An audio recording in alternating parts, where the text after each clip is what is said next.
के माई बाप हमनी के यही संस्कार देले पा। तू ठीक है कहता गुड मॉर्निंग राजा। Hi good morning. Hi good morning Megha, आओ बैठा। और महेश का हाल चाल? ठीक है बानी। बढ़िया। ए राजा भैया, हमनी का नाम तो तू पुकारू रख देले बड़ा। आई मधुबाला मेघा लोग के का होई हो? होई, हालांकि नामकरण सबके होई कॉलेज में भाई। चलो आज से हम मेघा के नाम बनारसी पान रख देता नहीं। और मधुबाला के भैया? मधुबाला के मगही। अब भोजपुरी पान के भुला गेला का? ए भैया, वो सब तो ठीक है बा। अब कुछ मस्ती होके के चाहिए, नाच गाना होके के चाहिए। हाँ तो सब फ्रेंडशिप डे पे आई और पार्टी के मजा रउरा सब उठाई। राजा भैया, खाना पीना भी होई ना? खाना पीने के चांस थोड़ा कम बा, लेकिन गाना बजाने के चांस ज्यादा बा।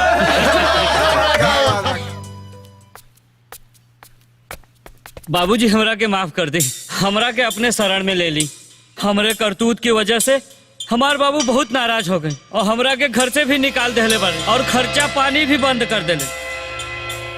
तू चिंता मत कर बबुआ, तू हमार संगे काम करवा तो तुहार खर्चा पानी के भी इंतजाम हो जाई। हम तोहरा के आपन के धंधा में लगाई। राउर बड़ी मेहरबानी हुई। देखा बबुआ, हमार कुछ माल नेपाल से आवेला, 2 नंबर के माल बा।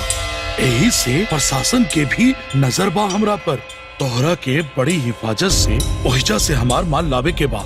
पुलिस में हमार बहुत सेटिंग बा, फिर भी बड़ी होशियारी से काम करे के बा। बाबूजी आप तनिको चिंता न करी, हमरा ऊपर पूरा भरोसा रखी। ठीक है, हम तोहार बाबूजी के समझा दे। ठीक है, आज से तू हमारे काम में लग जा। जी बाबूजी। तू जब इतना प्यार करेलू तो एगो दोस्त के दोस्त से कहे में कैसे चूक हो गई? हम राजा से अपन दिल के बात कहे वाली रही कि वही समय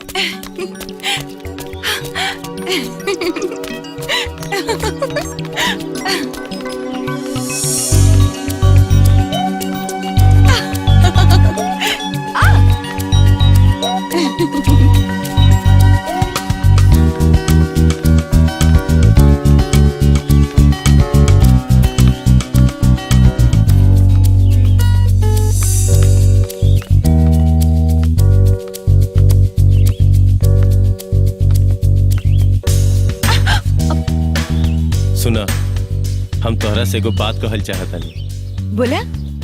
हम तोहरा के कॉलेज में जब पहला बार देखनी तबे तोहरा से हमरा के प्यार हो गई। हम तोहरा से बहुत प्यार करी।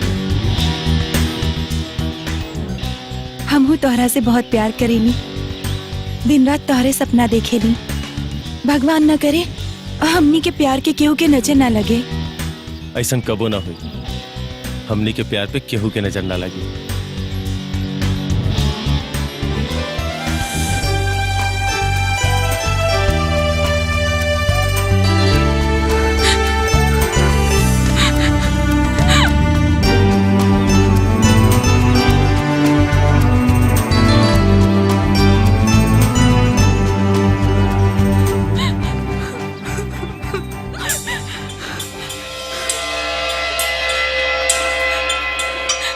बाई लूट पहाड़ के नीचे। बेटा, अब तोरे बाबूजी के तोहार बियाह का चिंता सता रहल बा। एहिजा से तोरे खातिर लड़का खोज रहल बाड़े।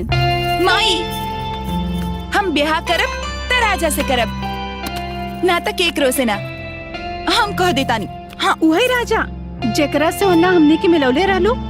हाँ अम्मा, वो राजा ना खानदान, नाम, शोहरत, धन दौलत में एकदम बढ़िया बा, सच्ची।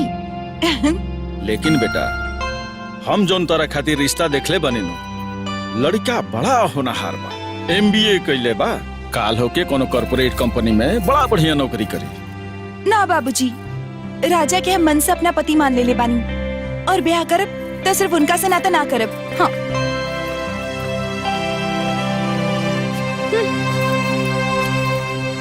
ई देखी, ई कैसन पछया हवा चल रहल बा।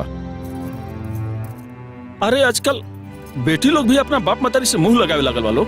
देख लेनी ना और बढ़ाई अपन बिटिया के। अरे ते में हम बढ़ बढ़ के बोले लगल।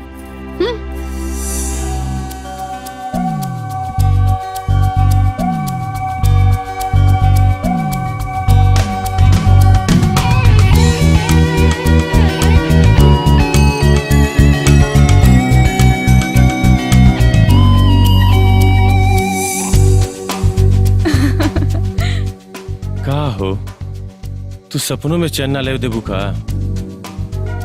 अरे तो बदरी बीच लागे जैसे चांद बाड़ू हो, हमर जान बाड़ू हो, हमर प्राण बाड़ू हो। माता से वफादारी करेला।